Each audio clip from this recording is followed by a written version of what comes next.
पाटील, मी आता 10वीचा विद्यार्थी. मी आज तुम्हाला एक मनोरंजन कथा सांगणार आहे की तुम्ही शांतचित्त ऐकून घ्यावी अशी माझी नम्रतेची विनंती.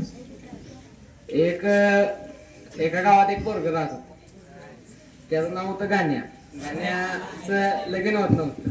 मग असंच एक दिवस त्याच्या मित्रांनी त्याला स्थळ काढलं की बाबा आपण तुला एक स्थळ काढलंय, आपण बघायला जाऊया. गाण्याचं वय खूप होतं आणि ती पोरगी बघायला गेले. पोरगी बघायला गेलं, तिथं खानपान झालं, पोरगी दाखवली.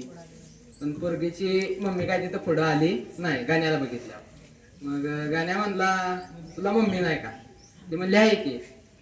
मग असं त्यांचं बोलणं झालं आणि त्या पोरगीची मम्मी आली आणि ती म्हणली गाण्या मला काय मुलगा पसंत नाही, मी काय माझी पोरगी देणार नाही.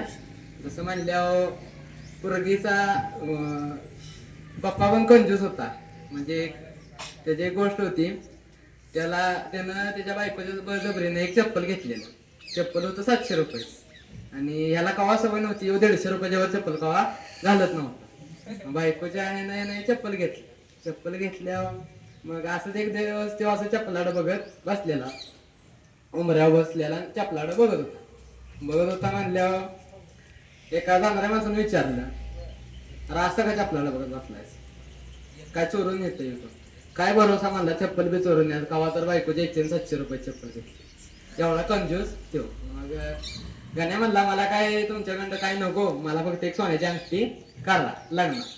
तसं झाल्यावर मग मुलगीचा बाप्पा तयार झाला, पण मुलगीची मम्मी नाहीच म्हणत होती.